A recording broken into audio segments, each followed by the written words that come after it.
Bueno, entonces, como les decía, este es el último encuentro del curso. Vamos a abordar algunos textos que nos hablan de cómo ha sido la evolución de este ejercicio de ciudadanía comunicativa en el continente.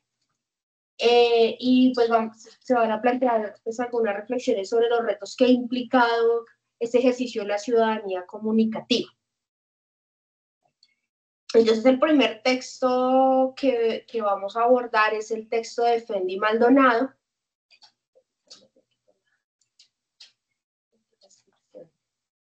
El texto de Fendi Maldonado que se llama América Latina, Ciudadanía Comunicativa y Subjetividades en Transformación.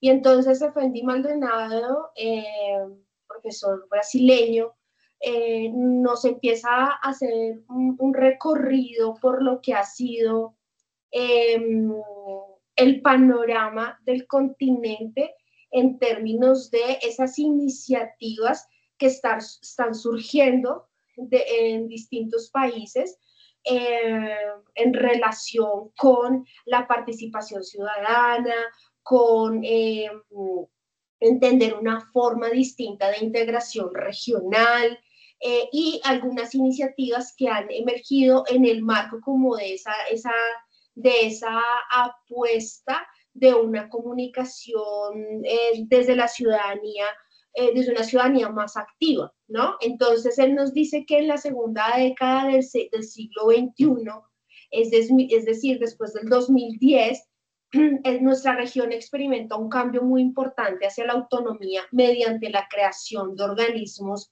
de integración regional como la CELAC y la UNASUR. Estas estructuras van a fortalecer la cooperación entre los países que conforman la región y van a romper, o van a intentar romper más bien, esa hegemonía histórica que ha tenido Estados Unidos en la región.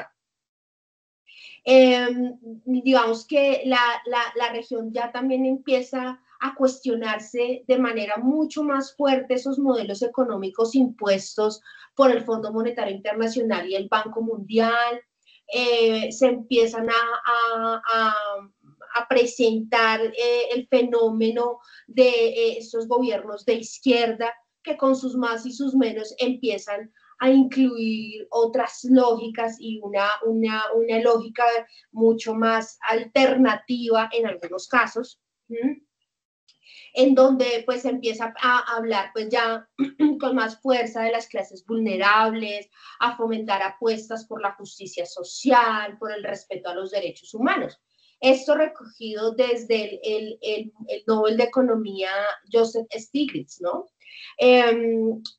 También se amplía esa noción de la ciudadanía más allá de la idea del Estado-Nación hacia una mirada mucho más transnacional en la que el ciudadano está desde distintos lugares buscando apuestas de justicia y equidad y pues empieza en esa idea de integración regional a pensarse en apuestas de justicia y equidad entre países. Entonces aquí la comunicación empieza a definirse como un derecho humano esencial, se empieza a hablar de la comunicación tal vez un poco superando esa mirada tan determinista, tan instrumental que relacionaba la comunicación única y exclusivamente con los medios masivos de información y se empieza a ver esta como un proceso mucho más transversal, inherente al ser humano, ¿sí? Y se empiezan a construir una serie de redes de comunicación popular, se empieza a hablar de la comunicación en la cultura, a pensarse en procesos de democratización y de liberación social.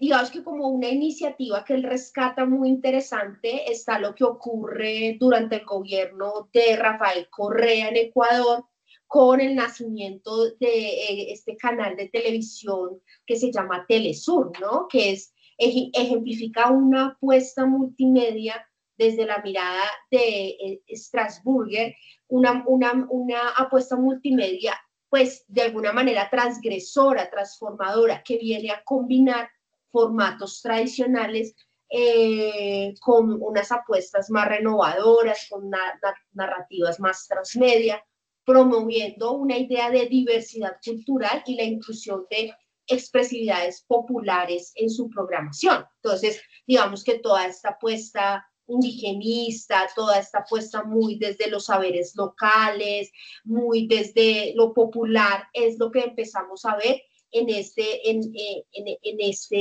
apuesta comunicativa alternativa, si se quiere, llamada Telesur, que pues tiene un apoyo muy importante desde en ese entonces gobierno de izquierda correísta. En contraposición a la fragmentación y el conservadurismo pues, de los medios tradicionales, estos proyectos como Telesur amplían pues ese acceso el acceso público y refuerzan modelos comunicativos más democráticos y participativos. De hecho, recuerden que en Ecuador se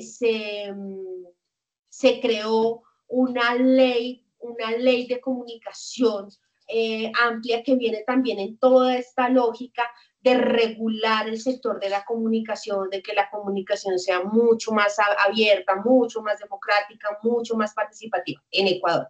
El referente de la ley de comunicación en Ecuador es una experiencia interesante que ojalá algún día en Colombia pudiéramos recoger justamente para poder garantizar esa democratización de la comunicación.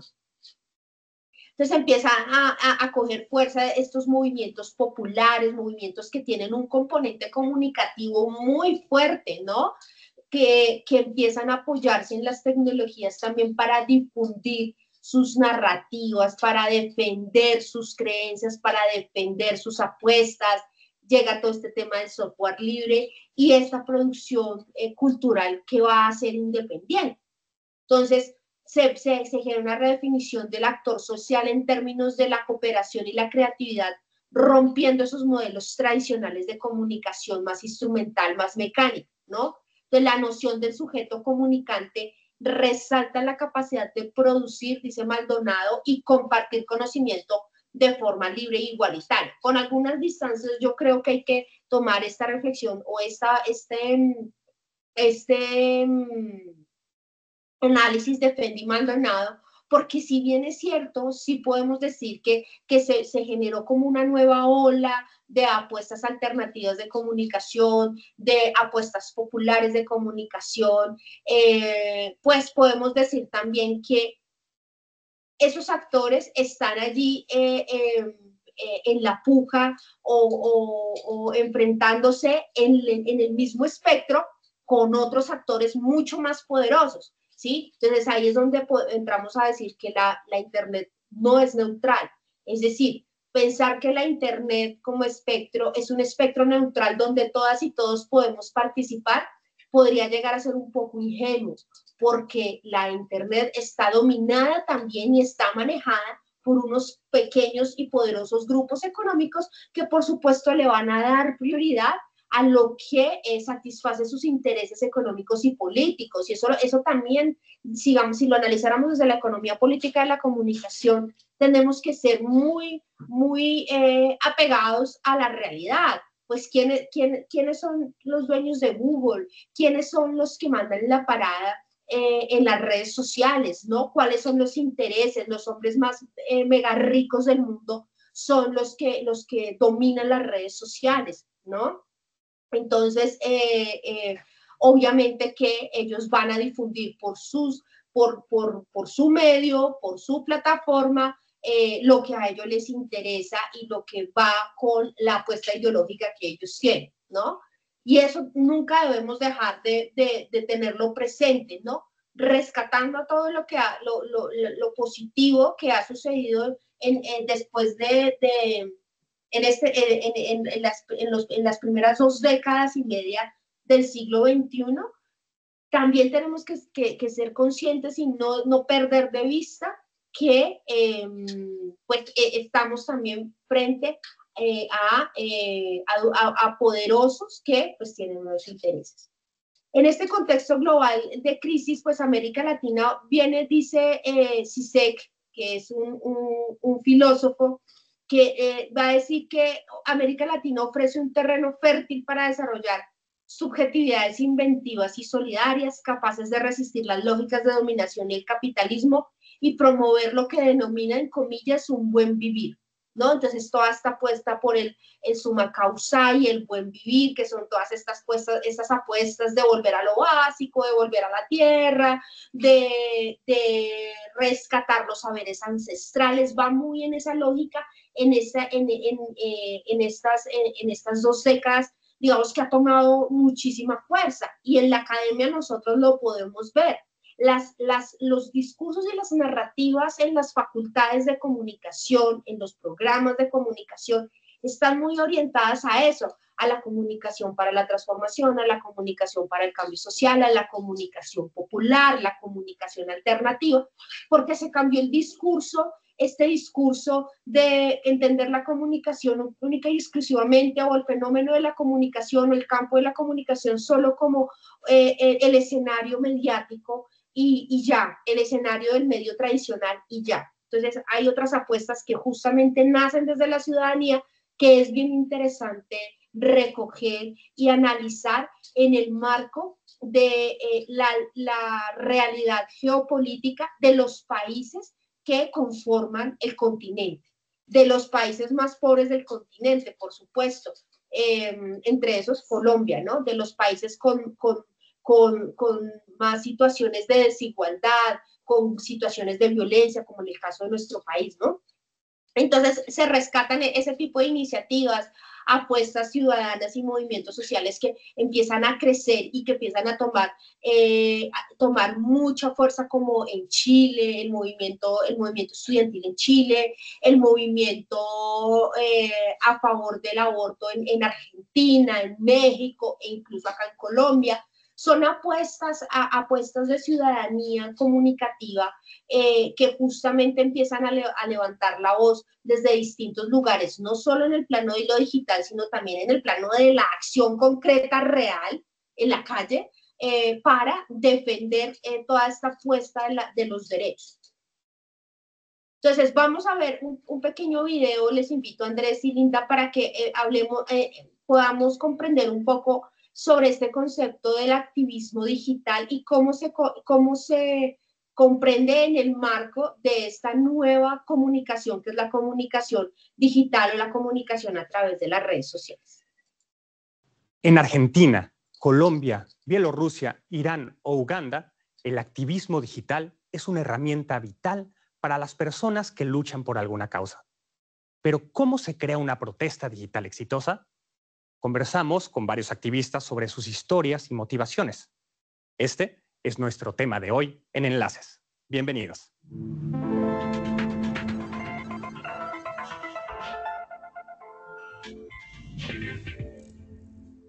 Compartir una consigna en tu perfil, firmar peticiones en línea o utilizar un hashtag.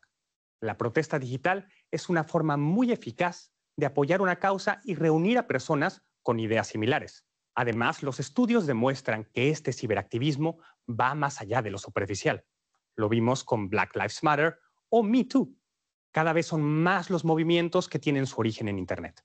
Tienen tanto éxito ahí que se pasan a las calles. Y las mujeres muchas veces se ponen en primera fila. Por ello, a menudo son atacadas y amenazadas de muerte. Pero no se rinden, como la joven política argentina Ofelia Fernández. Voy a decir lo que más les moleste, porque en definitiva yo puedo no estar haciendo nada, no estar diciendo nada, que van a inventar una declaración, manipular un video. Lo que puedo hacer es dejar de ser su víctima y ser su enemiga, ser su adversario. O sea, eso es lo que decidí ahora.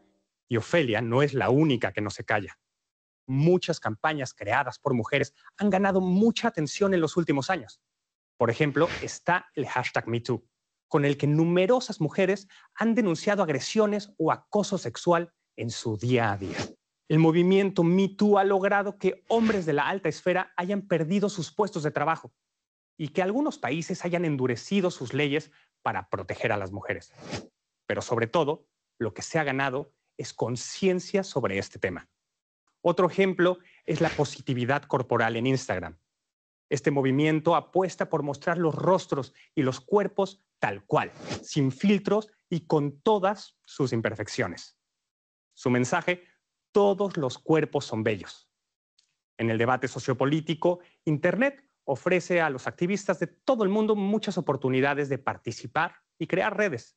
Les presentamos a dos mujeres que se han enfrentado a los gobernantes de sus países: Masih Alinejad, de Irán, y Tatiana Kurbat, de Bielorrusia.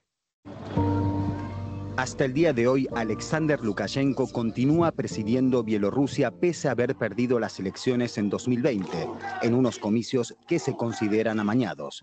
Tatiana Kurbat y su equipo de la plataforma Golos publicaron pruebas de este fraude.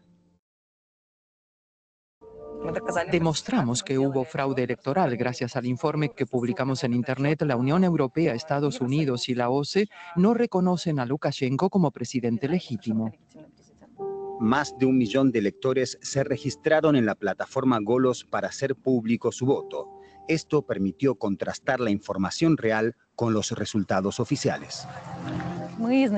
Desde un comienzo entendimos que nuestra fuerza residía en Internet. La red es un espacio seguro para la sociedad bielorrusa, supone una posibilidad rápida y accesible para intercambiar información y entrar en contacto con otras personas.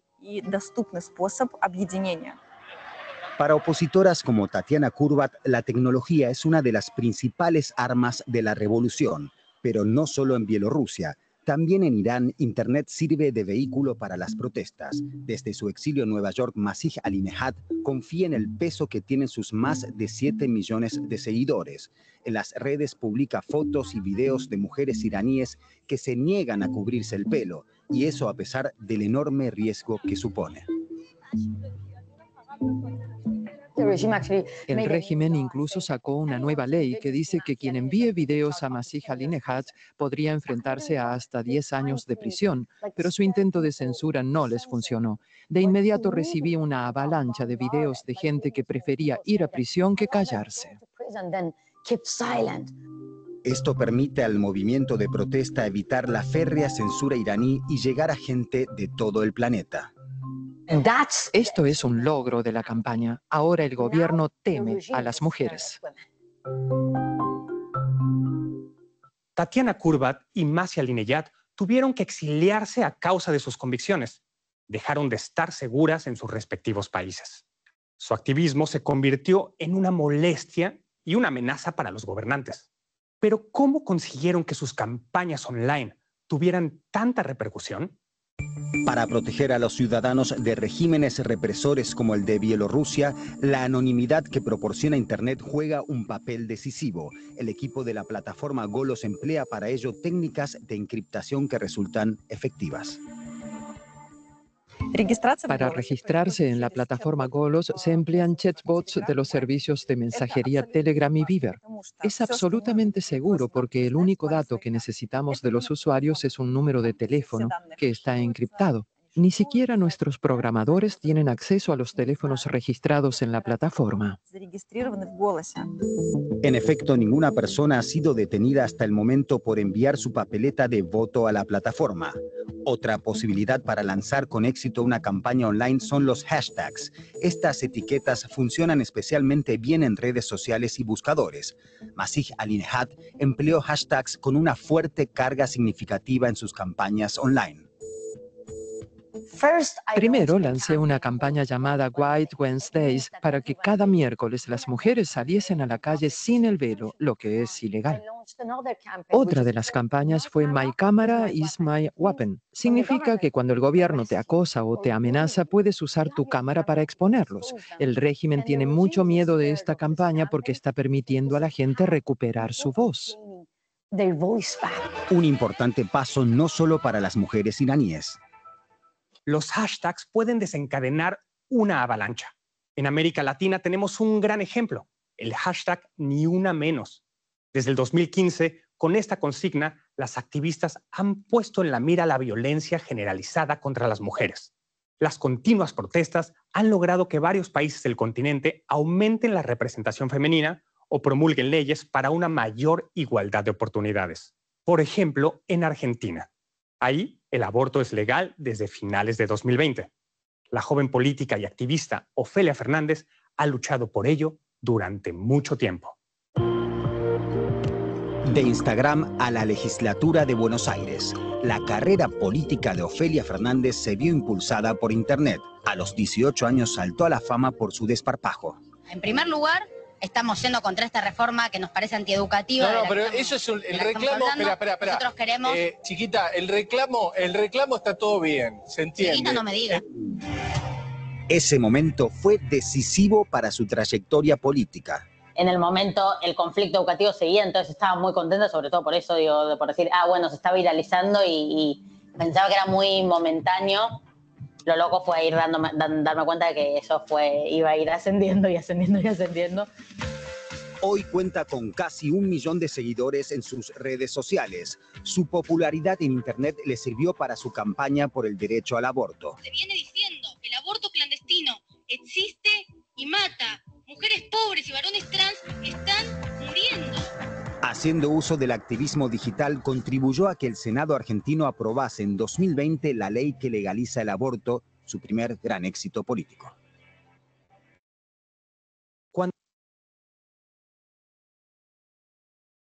Bueno, no vamos a ver todo el video porque dura algo así como 15 minutos, pero digamos que quería que vieran algunas iniciativas, algunas experiencias de ciudadanías comunicativas en distintos lugares del mundo. Y me gustaría preguntarles, Andrés o Linda, ¿cómo reflexionan ustedes esas experiencias en el marco de lo que venía exponiendo en la primera parte de este encuentro, en el marco de los contenidos del curso y de las reflexiones que hemos venido planteando sobre el ejercicio de las ciudadanías comunicativas? Me gustaría escuchar a alguno de los dos. ¿Qué opinan de esas experiencias y ustedes qué opinión les merecen? ¿Qué reflexionan alrededor de esas iniciativas? Bueno, profe, ¿me escuchas? Sí, señora. Ok, sí. Bueno, pues yo considero que esta comunicación social digital, pues como reflexión es más que información, ¿no? Es como una forma de resistencia en donde se construye desde pues abajo con relatos colectivos, imágenes, hashtags, como lo decían, transmisiones en vivo, que conectan como esa imagen, como la indignación, la esperanza o el dolor de miles de personas que se protesta de manera digital y se vuelve efectiva cuando logra generar reacciones públicas o presiones políticas o articulación de la ciudadanía o hasta un cambio cultural. Entonces, digamos, todo esto hace como la capacidad para sostener en el tiempo y poder, digamos, tener un activismo digital que puede caer en práctica de algo también, digamos, limitado al gesto de los compromisos reales, ¿no? Sí, señora Linda, estoy totalmente de acuerdo contigo. Andrés. Profe, yo pienso pues que el tema de las ciudadanías comunicativas cada vez con los años va a ir aumentando más, ¿sí? Y más con el tema, como lo vemos allí, con el tema de las redes sociales, ¿sí? ¿Por qué? Porque pues esto nos da, pues, como tú mismo lo dices, nos activa, ¿sí? En los medios, a dar cada quien, pues, como lo vemos también allí en el video, participación de personas que pues hacen, dan su punto de vista, expresan lo que quieren, lo que sienten, sus inconformidades, sus conformidades, etcétera. Pero voy más allá y lo decía también, profe, que usted decía que pues, los dueños de lo que es Google, YouTube, pues van a expresar lo que ellos quieran durante estos medios porque es páginas de ellos, ¿no? Pero ahí vuelvo yo a decir que es pues por parte de ignorancia de la gente también de que cree lo primero que ve, no va más allá, no investiga lo que primero ve, porque pues eso puede hacer estas plataformas, es engañar a la misma ciudadanía, dando a entender cosas que tal vez no pueden ser reales, ¿no? Como ven en el ejemplo, digamos, estas mujeres que pues involucran el tema de las redes sociales, quieren dar un paso más allá, ya sea como la parte política, de género, ¿sí? Dan un punto más de vista y es allí, profe, donde también, y pues no sé si va el ejemplo aquí, donde realmente cuando alguien genera un impacto en las redes sociales es dependiendo de como el boom que esto tenga, ¿sí? O el dinero, porque es un ejemplo como una canción, que tenga una canción, la quiera pegar, tiene que tener bastante dinero para que esta misma esté en todas las plataformas, ¿sí? Es allí donde pues estas mujeres, a pesar de que no es con el que cuentan el dinero suficiente, pero es el impacto que ellas están generando desde su punto de vista de género de mujer y lo que quieren pues dar a entender en estas plataformas. Entonces, en fin, en conclusión, profe, pues las ciudadanías comunicativas en sí cada vez van a ir avanzando más y más con el tema de las redes sociales y de las plataformas digitales que hay hoy en día. Claro, digamos que con este tema de la comunicación digital y de las redes sociales, digamos que está ahí la posibilidad para que estas se vuelvan un vehículo, como decía el video, una herramienta. Sin embargo, si nosotros revisamos el concepto de la ciudadanía, pues el ejercicio de la ciudadanía va mucho más allá de eso. Es decir, si yo vuelvo a la idea de la ciudadanía básico, desde la lógica de los derechos y los deberes, para muchos la ciudadanía se limita al hecho de tener una cédula e ir a votar. Ya con eso ejerzo mi ciudadanía. Esa es una de las maneras, pero para que realmente la ciudadanía tenga incidencia, para que realmente la ciudadanía cumpla como ese deber ciudadano, si se quiere, pues tiene que ir un poquito más allá. En el marco de esta nueva comunicación digital podemos decir que de alguna manera se puede llegar a facilitar el espectro comunicativo, la herramienta desde lo comunicativo para dar a conocer una causa, una apuesta. Pero ojo, si esa apuesta no es una apuesta organizada, no es una apuesta que realmente tenga fondo, que realmente, como lo decía Linda, pueda tener incidencia en el nivel de la política, porque desde lo político como apuesta ciudadana ya tiene una apuesta política, pero desde la política, es decir, desde lo institucional, que pueda impactar, como en el caso de la chica que tiene ya unos niveles de incidencia, o como en el caso de otros movimientos que han llegado a tener incidencia incluso con un impacto en términos de la legislación. Y ahorita les voy a compartir justamente unas experiencias en el caso nuestro, en el caso colombiano, con relación a eso. Una ciudadanía comunicativa es exitosa en la medida en que la comunicación va mucho más allá del medio. La comunicación se vuelve un proceso desde el cual el ciudadano y la ciudadana se encuentra para organizarse y pues logra tener una mayor incidencia social.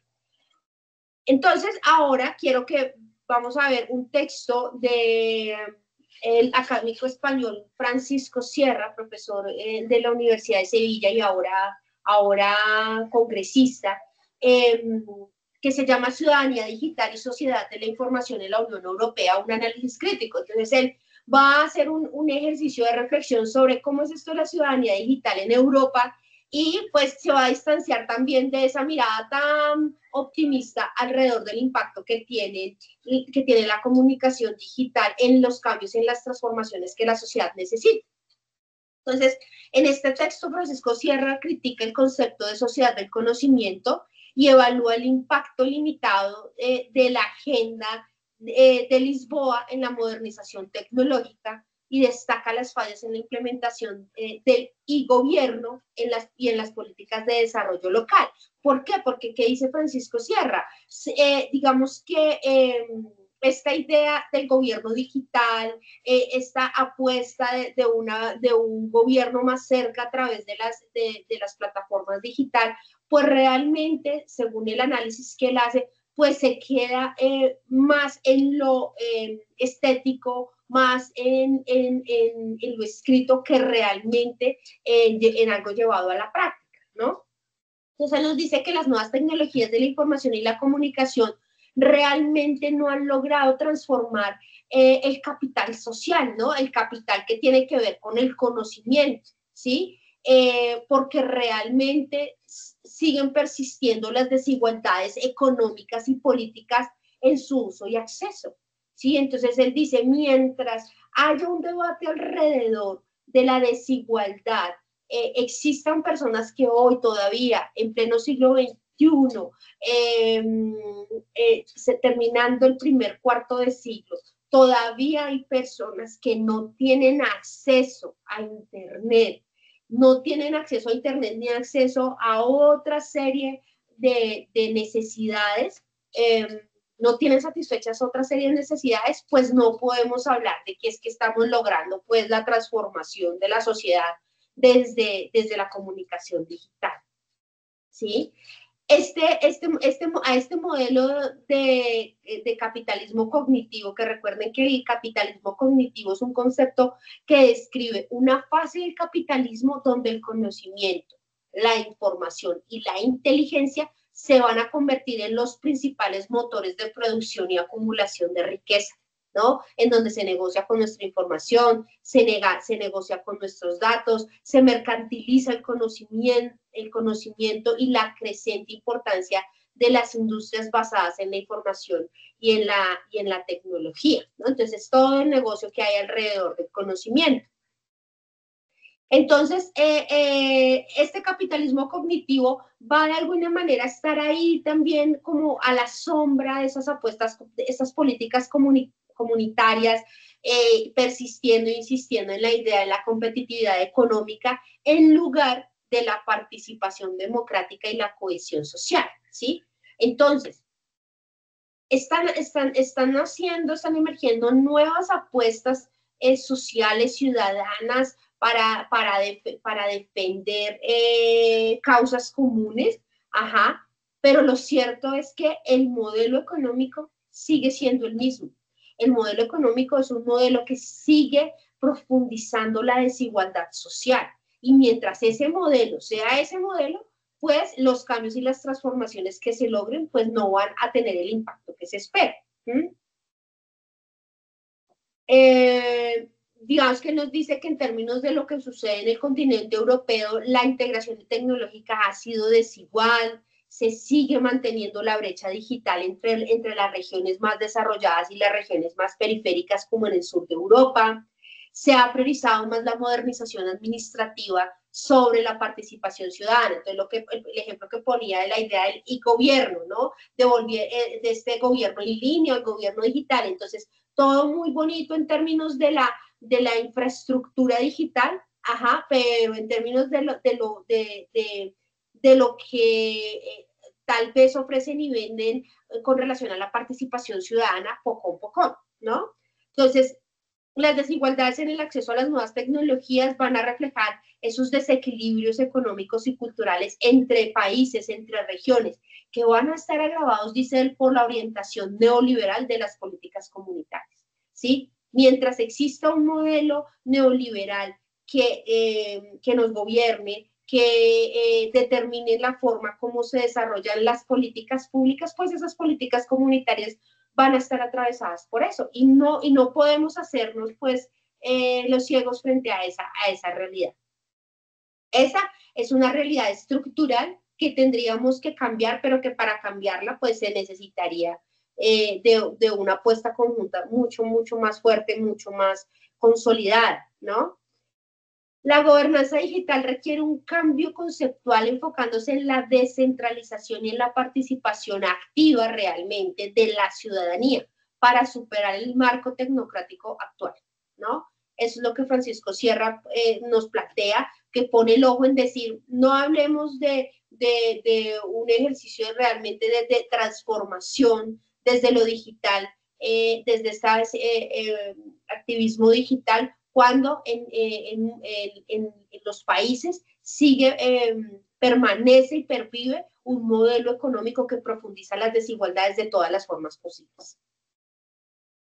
En el texto de Medios de Comunicación Online y Empoderamiento Ciudadano, Oportunidades y Riesgos de Manuel Jesús Rodríguez Morillo, vamos a encontrar algunos conceptos que me pareció interesante poderles compartir, ¿no? Entonces, él habla de la idea del empoderamiento ciudadano, ¿no? Y analiza cómo los medios de comunicación pueden potenciar la capacidad de los ciudadanos para participar en decisiones que afectan en su entorno.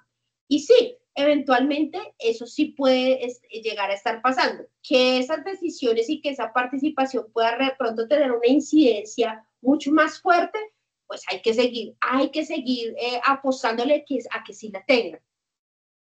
Oportunidades de los medios online. Los medios digitales ofrecen acceso a la información y fomentan debates públicos promoviendo la democracia participativa. Bueno, esto de los debates públicos también digamos que yo tomaría un poco de distancia, ¿no? Porque ¿a qué llamamos debates públicos en las redes sociales en donde hoy detrás de una pantalla, de un computador, nos escondemos para ofendernos, para maltratarnos, para tratarnos de, mejor dicho, y realmente el debate de fondo frente al tema que sea queda en un segundo lugar, porque si usted está en este lugar y yo estoy en este lugar, pues la idea es justamente acabarnos, entre comillas, a punta de palabras, de malas palabras o maltratándonos, ¿no? Entonces, el debate público, tal vez si hablamos de la realidad nuestra, en lo que ocurre en las redes sociales con tantas cosas que pasan en nuestro país, está cada vez más en decadencia, ¿no? Cada vez hay menos debate público y más insulto, más polarización, ¿no? Riesgos de esa concentración digital. Él dice que se alerta sobre la concentración de Internet en manos de grandes corporaciones, que es lo que he venido diciendo, y lo que puede limitar ese pluralismo informativo, ¿no? La espectacularización de la política. En Colombia sí que somos expertos en eso, ¿no? Entonces acudimos hoy a que todo lo que ocurre en nuestro país se convierte en un espectáculo, ¿no? Pan y circo, dicen por allí, ¿no? Entonces el uso de estrategias mediáticas en campañas políticas puede desviar la atención de debates serios hacia aspectos superficiales, que si el candidato se viste no sé cómo, que si el candidato es casado, que si el candidato es soltero, que si el candidato cree en Dios o no cree en Dios, que si el candidato es esto, si es lo otro, y realmente empezar a preguntarnos por los aspectos trascendentales como ciudadanos, pues nos cabe esa responsabilidad, ¿no? Los medios tienen mucha responsabilidad, los medios masivos tienen mucha responsabilidad en cambiar el foco hacia lo banal, tal vez, en esta época, en esta era de la posverdad en la que nos manipulan a través de la emocionalidad, de las fake news con noticias falsas, pero también nosotros como ciudadanos estamos llamados a pues cada vez ser mucho más exigentes en términos de qué es lo que yo consumo, cómo lo consumo y qué creo y en qué no creo y cómo contrasto yo la información que me están presentando. Las redes sociales pueden de pronto permitir que los movimientos sociales amplíen su alcance y de pronto influir en diversas comunidades, facilitando la organización y el activismo. Al contrario, yo pienso que si hay organización, el activismo se va a ver un real activismo. La pantalla, la red social es una herramienta a la que no le podemos, como decía Manuel Castel, a la que no le podemos pues consignar toda pues nuestra esperanza. Manuel Castel, cuando empezó todo el furor de las redes sociales, era de los que decía que las redes sociales las llamaba las redes de indignación y esperanza. Tiene un libro llamado así, en donde veía con bastante optimismo todo lo que ocurría en las redes sociales.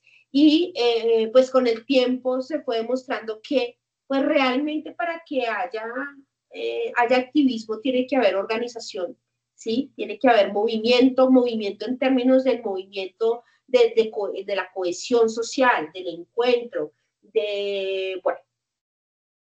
Un factor clave del empoderamiento es la capacidad de los ciudadanos para comprender su entorno político, social y económico, ¿no? Entonces él viene a decir que de pronto la gente está siendo un poco más crítica frente a lo que ocurre, frente a las realidades que le afectan, y empiezan también la ciudadanía a involucrarse en procesos que implican tomas de decisiones.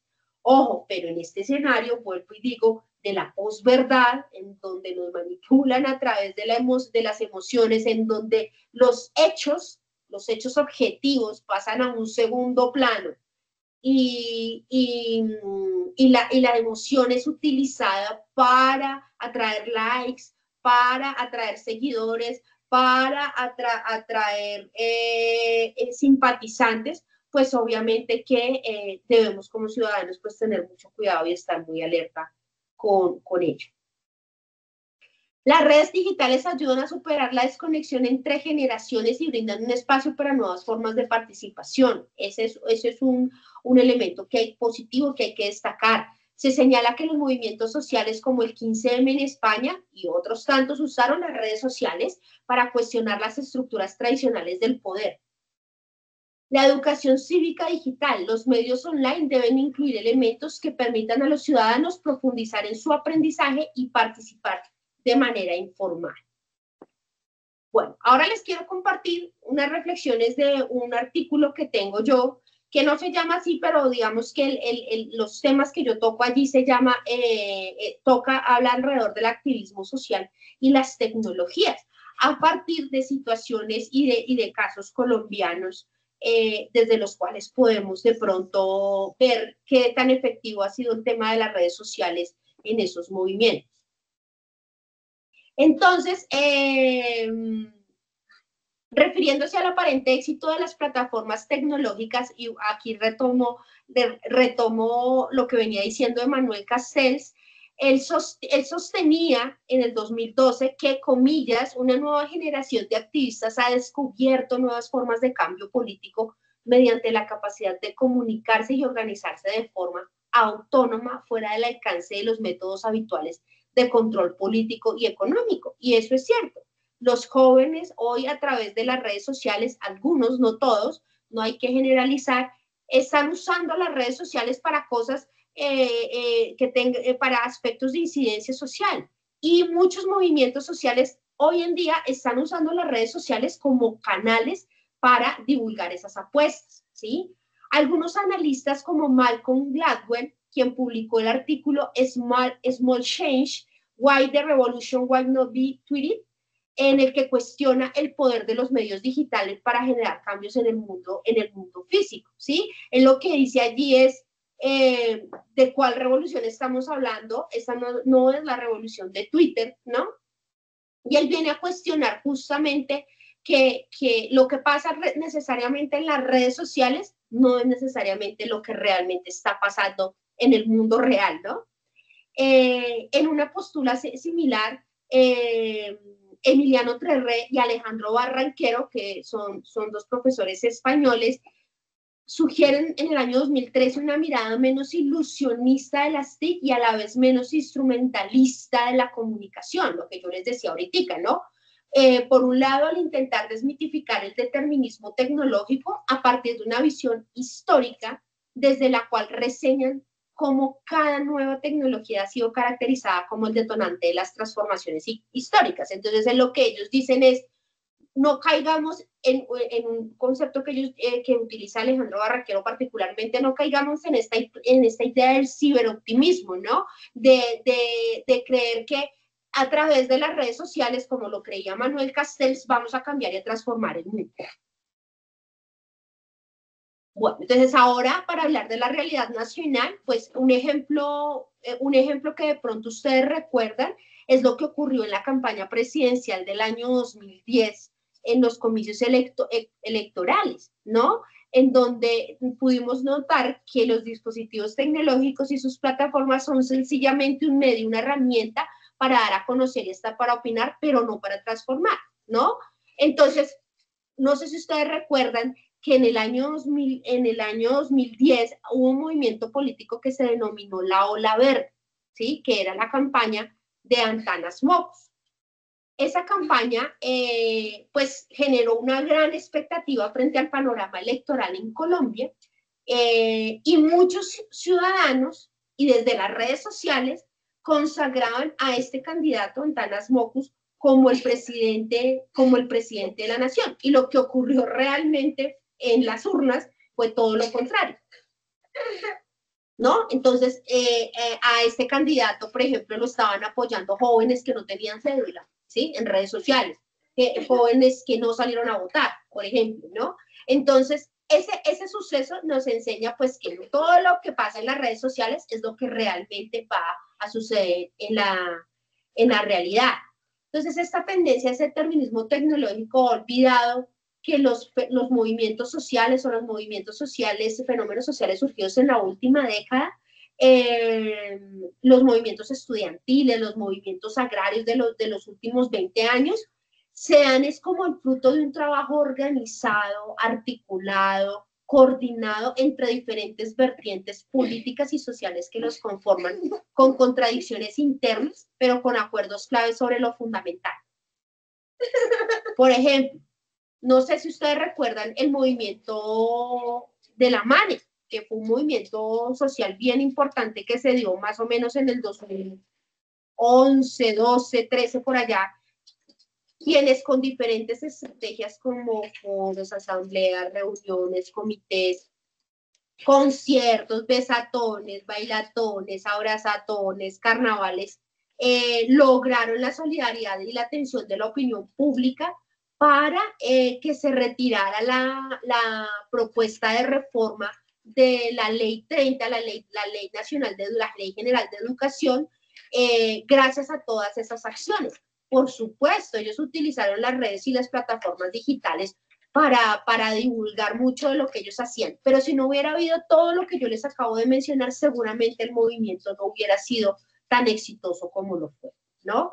Entonces es importante tener en cuenta eso. Esas ciudadanías comunicativas son ciudadanías que la comunicación hay que entenderla más allá del instrumento, más allá de la herramienta, hay que entenderla desde el encuentro, desde la organización, desde el debate, ¿no? Desde el diálogo, por supuesto. Como les decía, estas iniciativas, por ejemplo, la MANE o los movimientos agrarios que han surgido en los últimos años, reúnen a toda una serie de vertientes ideológicas de todos los sectores políticos que encuentran una causa común por la cual deben luchar y organizarse para defender los derechos de ese sector, ¿no? Entonces, es importante que entendamos la ciudadanía comunicativa desde ahí. Entonces, hoy en la época, en la era de los influencers, entonces uno puede decir que cualquiera es un activista porque sube un video que tiene un millón de vistas o porque tiene no sé cuántos seguidores, pero a la larga esa persona no logra transformar nada. Tiene un nivel de incidencia, sí, de pronto que la persona se entere, de pronto que la persona se informe, como lo decía Linda, pero que realmente logre él solito o ella solita generar cambios y transformaciones, muy difícil. Tiene que buscar realmente el encuentro en la vida real con la ciudadanía, con la gente afectada por X y Y problemática, para que organizados ese sector pueda lograr los cambios que desea o pueda incidir en la esfera pública. Listo. ¿Qué vamos a hacer entonces para esta fase número 4? En esta fase número 4 vamos a hacer la parte de la caracterización. Entonces, en esta parte de caracterización, ¿qué es lo que vamos a hacer? Pues empezar a ubicar iniciativas de ciudadanía comunicativa. ¿Cómo la vamos a plasmar, a recoger esa experiencia? A través de un video en el que se explore la participación y la representatividad de las ciudadanías comunicativas en el espacio digital. Entonces, vamos a realizar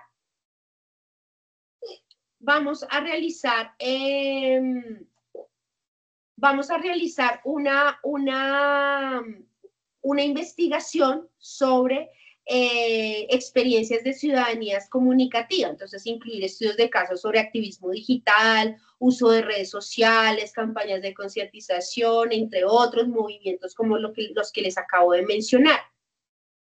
Van a planificar un video en el cual cuenten las experiencias y desarrollen las reflexiones sobre la ciudadanía comunicativa y las incidencias que estas experiencias de ciudadanía comunicativa han tenido a nivel social, ¿no? Entonces, deben realizar el video, realizar la investigación, luego producir el video, grabar las entrevistas y cualquier otro contenido visual necesario para el video, editar el material grabado, asegurando que el video sea coherente, informativo y visualmente atractivo. Y pues compartir en el avances en el foro, muchachos, los he visto muy perdidos del foro. Ese foro, mejor dicho, eso llega uno y suena el grillo ahí porque no está nadie, no está ninguno. Yo sé que no somos muchos, pero de pronto pueden empezar a compartir experiencias, pueden indagar sobre experiencias que ustedes ya encuentren como reseñas, o de pronto pueden ser más avesados e irse a buscar de pronto algún líder o alguna líder de alguna iniciativa ciudadana que haya tenido algún tipo de repercusión en sus barrios, en su localidad, en su municipio, y que ustedes quieran reseñar allí desde todas estas reflexiones que hemos venido compartiendo en el marco de este encuentro. Entonces, no sé si ustedes tengan alguna pregunta en relación con el desarrollo de la actividad, o quieran complementar alguna cosa. Los escucho.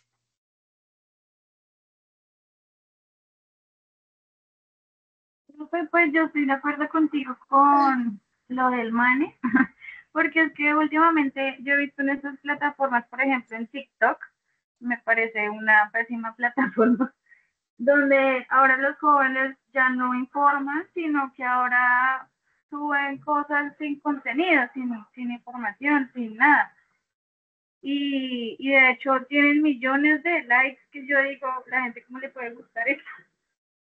Entonces creo que, digamos, ese activismo digital, que de hecho es un fenómeno superficial, sino que puede ser más como una herramienta poderosa de resistencia y transformación cuando se enraiza en procesos organizativos de manera real y que, digamos, puede transformar una evidencia colectiva en jóvenes.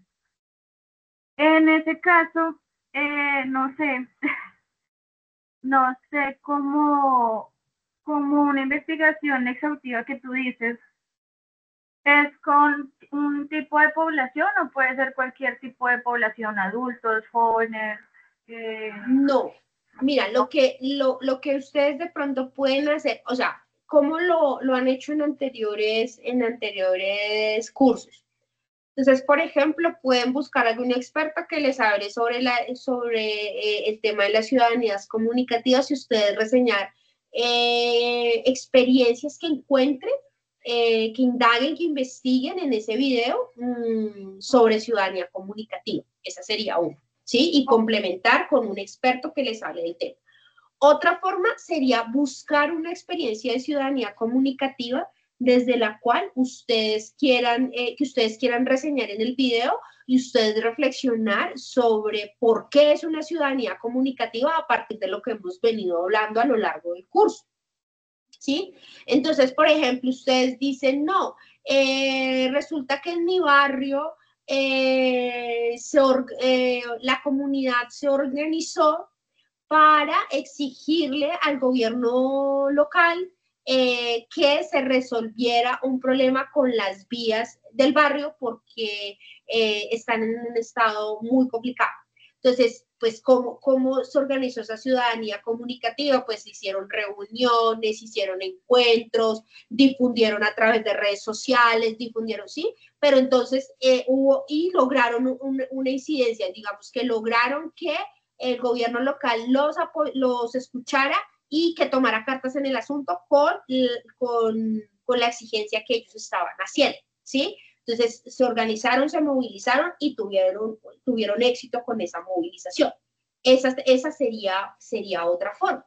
La otra forma sería, desde la investigación, que ustedes hagan reseñar experiencias de ciudadanía comunicativa que ustedes encuentren, que les llamen la atención a nivel local, acá en Colombia, y que ustedes quieran reseñar. Si de pronto pudieran contactarlos o contactarlas y decir, por ejemplo, para el artículo que yo les presenté, que es un capítulo de un libro, yo contacté a uno de los líderes del movimiento, de la Mesa Amplia Nacional Estudiantil del año 2011, ¿sí? A uno de los voceros. Y entonces lo que hice yo fue reseñar en ese capítulo, a partir de las reflexiones que yo tenía sobre lo que yo creía que era la comunicación empezar a generar un diálogo con él sobre, venga, realmente las redes sociales tuvieron ese peso que ustedes creen, que todo el mundo dice ahora que tienen las redes sociales, y él me decía, las redes sociales son una herramienta, ¿sí? Pero si nosotros no nos hubiéramos reunido, si nosotros no hubiéramos hecho esto en la calle, con la gente, no hubiéramos logrado el impacto que lograron, ¿no? Entonces, esa sería otra forma, ubicar a un líder estudiantil, a una líder de alguna causa, de tantas causas que hay hoy en Colombia, y poder generar ese diálogo sobre ese activismo, sobre lo que implica realmente la ciudadanía comunicativa, el activismo llevado a la acción, pues, ¿no? Entonces, esa podría ser otra forma. Digamos, pues acá en mi ciudad, en Ibagué, en el 2021 hicieron un impacto en el movimiento de expresión cultural Púrpura y los lenguajes juveniles de resistencia. Digamos, eso representó mucho más que agrupaciones artísticas, fueron como más espacios vivos de resistencia simbólica y participación ciudadana con la Universidad de Tolima. Digamos, en ese contexto se podría elaborar, digamos, el trabajo como, por ejemplo, hicieron transformaciones de espacio público, fortalecimiento de digital, realizaron denuncias y visibilización de la problemática, también tuvieron alternativas a la criminalización de la juventud y la incidencia como tal de la cultura y la política. Me pareció muy interesante, pues no sé si se podría ajustar. Pues es una iniciativa interesante, y si pudieras de pronto conseguir o conoces a alguien que estuvo o participó de ese movimiento, pues súper chévere, porque que esa persona pueda dar el testimonio. O si no, investigar e indagar sobre la iniciativa y reflexionar en el video sobre esa experiencia de la ciudadanía comunicativa a partir de todos los elementos que hemos compartido, que se comparten en los textos y en este encuentro. Bueno, habría varias formas de hacerlo. Ustedes ya decían, lo importante es que se haga un video. La intención del video es más que se logre plasmar allí una indagación sobre la ciudadanía comunicativa desde una experiencia o desde un experto que les hable, y un análisis en el marco de los contenidos del curso. Ok, listo. Bueno, señora. Bueno, Linda y Andrés, pues entonces, nada, pues eso sería todo. Ya este sería el último encuentro. Ya queda la fase 5, que es como el examen final, la fase final, que evalúa como todo lo aprendido a lo largo del curso. Espero que pues estas reflexiones de alguna manera les hayan aportado a su formación, a la formación posgradual que ustedes están teniendo en este momento, que también los deje inquietos y sigan indagando por este tema de la comunicación ciudadana, que es tan importante en un mundo como el que tenemos hoy, en el que estamos llamados a ser mucho más responsables, a indagar más, a leer más, a no conformarnos con lo primero que leemos, a no conformarnos con lo que nos diga la inteligencia artificial, sino tratar de seguir estimulando nuestro cerebro para que no involucionemos con todas estas tecnologías que traen sus cosas positivas, pero que también traen pues cosas que no son tan buenas para el desarrollo de las capacidades humanas y sociales. Entonces, pues muchísimas gracias por su asistencia, por su disposición, y nada, pues los invito a que ya, digamos, que podamos compartir en el foro, compartan allí pues sobre qué van a desarrollar el video, sobre qué les interesaría, qué van a documentar en el video, y podamos interactuar allí, ¿vale? Entonces, pues muchísimas gracias y les deseo una feliz noche y un feliz cierre de periodo académico. Muchas gracias, profe. Muchísimas gracias, profe. Que estén muy bien. Chao. Gracias, profe.